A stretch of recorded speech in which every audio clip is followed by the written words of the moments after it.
बोलिए वृंदावन बिहारी लाल की, राधा कृष्ण भगवान की। श्रीमद् भागवत महापुराण के 10वें स्कंद के 80वें अध्याय में श्री वेद व्यास जी महाराज सुदामा चरित्र की पावन कथा का वर्णन करते हैं और सुदामा चरित्र के अंतर्गत मित्र धर्म क्या होता है, मित्रता क्या होती है, उसे बताते हैं। श्रीमद् भागवत महापुराण में आगे 11वें स्कंध में प्रकृति के 4 प्रलय, नित्य, नैमित्तिक, आत्यांतिक और प्राकृतिक, इन 4 प्रलयों की कथा का वर्णन व्यास जी करते हैं।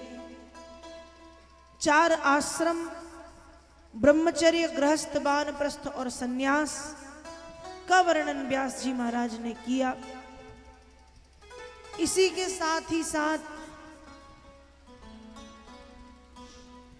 11वें स्कंद में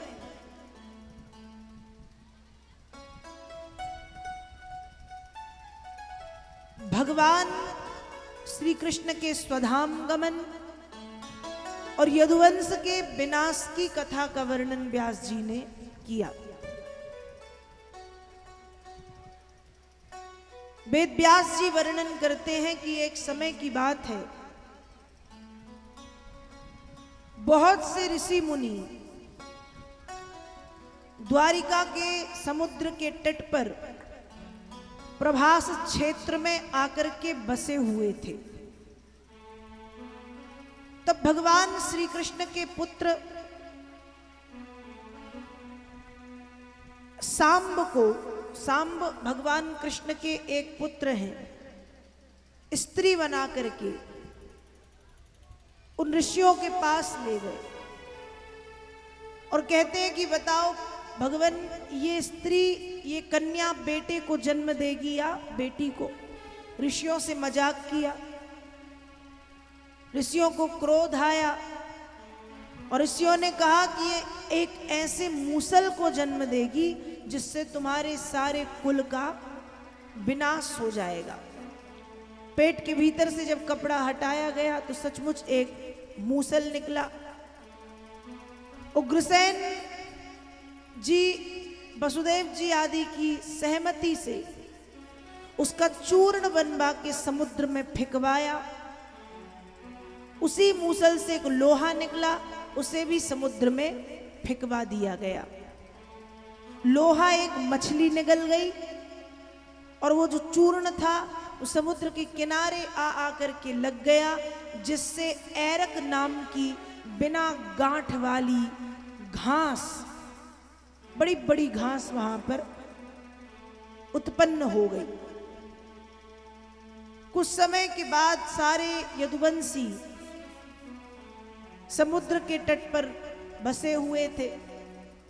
किसी बातचीत के कारण वाद विवाद बढ़ गया और इतना बढ़ गया, अस्त्र शस्त्र तो था नहीं, उसी ऐरक नाम की बिना गांठ वाली घास को उखाड़ उखाड़ के एक दूसरे के ऊपर जब प्रहार किया तो लड़ झगड़ के सारे यदुवंशी मारे गए।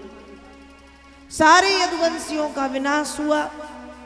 इसी सोच में भगवान श्री द्वारिकाधीश एक घने जंगल में एक वृक्ष के नीचे बैठे हैं, एक पैर के ऊपर दूसरा पैर रख करके। उसी समय उस जंगल में एक बहेलिया, एक शिकारी पहुंचा। उस मूसल से जो लोहा निकला, वो लोहा एक मछली निकल गई, मछली खा गई।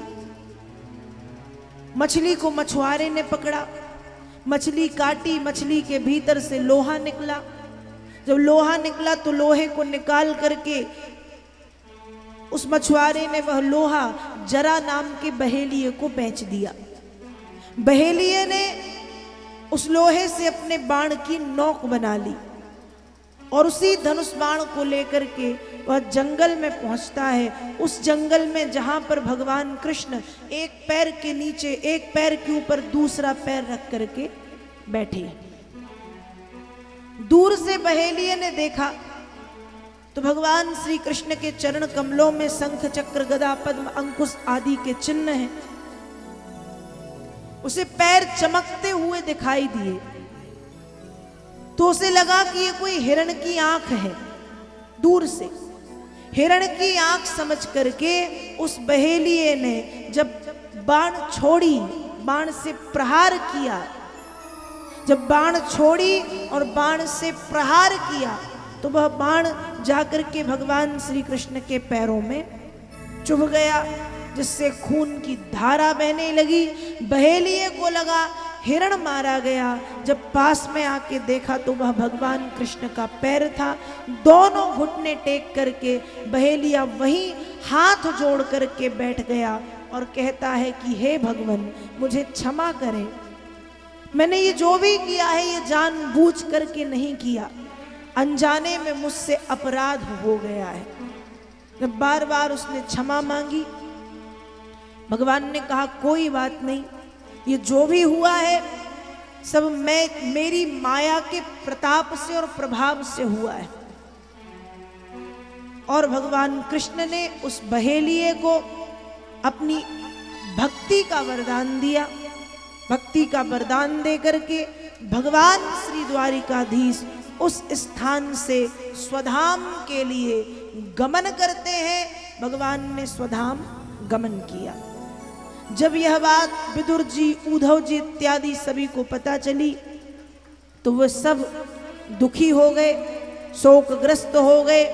पांडवों को जब यह बात पता चली कि भगवान का स्वधाम गमन हो गया है तो सभी पांचों पांडवों ने द्रौपदी के साथ हिमालय पर्वत के लिए प्रस्थान किया और एक एक करके सारे पांडव हिमालय के मार्ग से इन्होंने भी स्वर्गारोहण कर दिया। मतलब पृथ्वी को छोड़ करके स्वर्ग के लिए प्रस्थान किया। इस तरह से भगवान श्री कृष्ण के 11वें स्कंद में स्वधाम गमन और यदुवंश के विनाश की पावन कथा का वर्णन श्री व्यास जी करते हैं।